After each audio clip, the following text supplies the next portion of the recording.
지난주 대통령의 새만금은 희망 고문이란 발언이 큰 관심을 모았습니다. 여러 분석도 나왔는데 교수님은 어떻게 보십니까? 이 새만금 사업이 이제 35년이 됐습니다. 노태우 전 대통령 시절부터 시작을 해서 대통령이 지금 9번째 대통령입니다. 네. 애초에는 사업이 2010년도면 다 끝났어야 되는데 지금까지 이어져 오고 있는 것이고요. 새만금 면적이 서울시의 2배 면적입니다. 근데 사실상 매립지가 완성된 것은 지금 40%에 그치고 있습니다.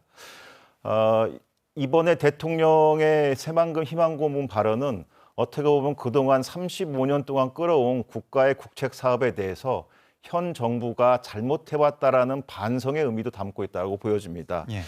이 대통령의 발언을 두고 여러 가지 이제 우리 지역에서 해석도 있는 것 같아요. 주로 이제 지역사회의 개발론 또 지자체 행정부 같은 경우는 이번 발언을 계기로 새만금 사업의 마스터 플랜을 새로 고쳐서 탄력성 있게 새만금 사업을 추진할 수 있겠다라고 긍정적으로 보는 반면에 기타 또 시민단체나 환경단체는 새만금 사업 중에서 환경과 관련한 여러 부분들은 좀 정리하고 가야 될 필요가 있다 이런 얘기도 있습니다.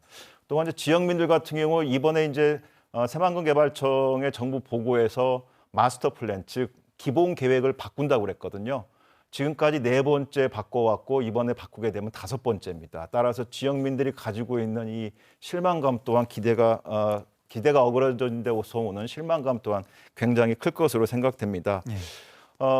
대통령이 지금 타운홀 미팅을 하고 있는데 아마 내년 초에 우리 전북도 이제 타운홀 미팅을 할 것으로 예상은 되는데요. 이때 이 새만금과 관련해서 주문을 아주 잘해야 될 것 같습니다. 그냥 두리뭉실하게 할 것이 아니라 새만금 사업을 개발을 통해서 활용하고자 하는 어떤 전략적인 방안, 그리고 우리가 이 새만금 사업을 진행하기 위해서는 무엇을 어떻게 할지에 대한 구체적인 로드맵, 그리고 재원은 어떻게 동원할 것이며 이런 구체적인 것들을 잘 세워서 면밀하게 준비해야 내년도에 새만금 사업과 관련한 우리 전북도민들의 구체적인 염원이 대통령과 관계기관까지 잘 전달이 돼서 35년의 희망 고문 시대를 끝내고 새로운 350년의 전북의 희망의 시대를 좀 가져갈 수 있으면 하는 바람 간절합니다. 예. 지방선거 얘기도 해보죠. 교육감 입지자들의 출마 선언이 잇따랐습니다. 지난주엔 2명이 출사표를 던졌죠. 정리해 주시죠. 예, 현재까지 총 5명이 지금 출사표를 던졌습니다. 천호성 전주교대 교수하고요. 그다음에 황호진 전 전북교육청 부교육감, 그리고 노병섭 참교육포럼 대표에 이어서 지난 16일에는 유성동 좋은 교육 시민연대 대표, 그다음에 18일에는 이남호 전 전북대 총장이 출마 선언을 했습니다. 예. 유성동 후보 선언자 같은 경우에는 초등학교 교사 출신이고요. 핵심 공약으로는 공공교육을 통한 사교육비 절감, 그리고 마이스터고 확대 등 특성화고 역량 강화, 그다음에 AI 기술 기반의 교육 이렇게 내세웠습니다. 이남호 전 전북대 총장 같은 경우는 전북연구원장을 하다가 중도 사직을 하고 이번에 교육감 선거에 뛰어들었는데요. 예. 지금 24년도 전북교육청의 총 예산이 4.5조 원 정도 됩니다. 예산 5조 원 시대를 열겠다고 했고요. AI 기반 6대 혁신 체계의 교육 전략을 마련하겠다. 그리고 전북을 대한민국 AI 교육의 메카로 만들겠다. 이런 공약들을 내세웠습니다. 이어지는 또 추가적인 선언도 예상이 됩니다. 우석대학교 대외협력 부총장으로 있는 김윤태 교수라든가 기타 여러 후보군들이 계속 출마 선언을 할 것으로 예상이 되고요. 많으면 10여 명 가까이 하지 않을까 생각도 됩니다. 예. 해양수산부가 부산 이전을 마치고 내일 개청식을 열죠. 지역 특화 부처 이전에 대한 기대와 맞물려서 전북 정치권에서는 농림축산식품부 이전 얘기가 나옵니다. 토론회 등 공론화가 시작되고 있는데 농림축산식품부의 전북 이전 가능성 어떻게 보십니까? 기회이긴 합니다. 하지만 결론부터 말씀드리면 쉽지는 않습니다. 예. 우리 전북 특자도가 만들어진 특별법의 공식 명칭이 이렇습니다. 전북 특자도 설치 및 글로벌 생명경제도시 조성을 위한 특별법이거든요. 전북은 누가 뭐라 해도 농도고 그다음에 농생명도시라고 하겠습니다. 이번에 부산으로 해양수산부가 이전한 것이 전북에게는 농림축산식품부 전북 이전의 주요한 어떤 기회의 창이 열렸다라고 보여지는데요. 이를 통해서 그동안 우리 전북의 많은 농수산 관련 부처들이 지금 공공기관 이전을 통해서 들어와 있죠. 예. 농촌진흥청이라든가 그다음에 과학원, 농수산대학교, 한국식품연구원들 다양한 농업 관련한 기관들이 와 있습니다. 따라서 논리로 보자고 하면 농림축산식품부의 전북 이전이 부산으로의 해양수산부 이전과 더불어서 병행의 차원에서 봤을 때 좋은 기회라고 보겠습니다. 다만 이제 내년부터 약 350개의 정부 공공기관이 제2차 공공기관 이전을 앞두고 있습니다. 네. 이런 부분들도 이제 전북에서는 기회라고 보겠는데요. 다만 이 농림축산식품부가 걸쳐 있는 어벽이 굉장히 넓습니다. 그래서 기재부, 국토부, 또 산업부, 환경부까지 걸쳐 있기 때문에 농림축산식품부를 바라보는 여러 지역 단체들 간의 경쟁이 예상이 되고요.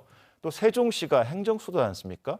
행정수도인 세종시로 이 중앙부처를 옮겼는데 다시 또 거점 지역별로 권역별로 중앙부처가 옮기는 데서 오는 세종시의 반발도 강할 것으로 예상이 됩니다. 예. 그래서 쉽지는 않을 것 같습니다. 네. 또 논란의 중심이 섰던 전북 정치인들의 활동 재개가 최근 눈길을 끌고 있습니다.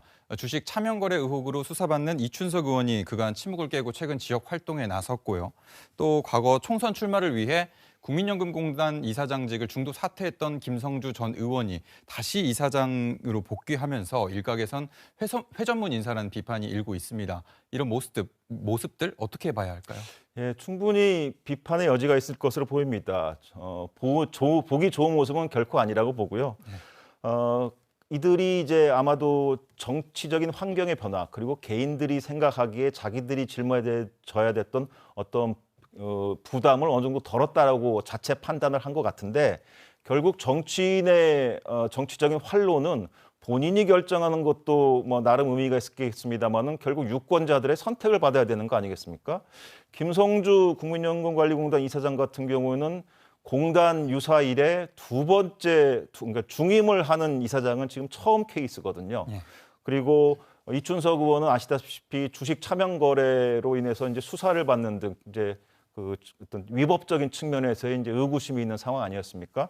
이런 부분들에 대해서 이제 개인들이 자기의 정치적인 활로를 모색하는 차원에서 다시 정치적인 어떤 활동을 재개한다라는 것은 유권자들이나 또 전북 정치권에 있어서 굉장히 바람직스럽지 못하다. 특히나 우리 전북 정치권이 갖고 있는 인력의 풀이 너무나 좁구나. 네. 새로운 인물, 또 신인들이 정치에서 활동할 수 있는 여지가 굉장히 없구나. 이런 잘못된 시그널을 줄 수 있을 것 같고요. 과연 우리 자라나는 그 다음 세대나 그다음에 유권자들이 어떤 정치적인 과오나 위법적인 활동을 했더라도 일정 정도 시간만 지나고 어떤 여건이 활성화됐을 때 다시 정치 일선으로 복귀한다고 하면 그 시그널이 갖고 있는 어떤 불합리성, 부도덕성 이런 측면들로 인해서 깨끗해야 될 정치가 언제든 오염돼도 시간만 지나면 다시 정치판으로 돌아갈 수 있다라는 잘못된 신호를 줌에 따라서 우리 전북 정치권의 발전에 있어서도 굉장히 부정적인 영향을 줄 것으로 보고요. 그런 측면에서 굉장히 개인적으로 봤을 때 부정적이고 바람직스럽지 않다 이렇게 생각을 합니다. 네. 오늘은 여기까지 듣겠습니다. 고맙습니다.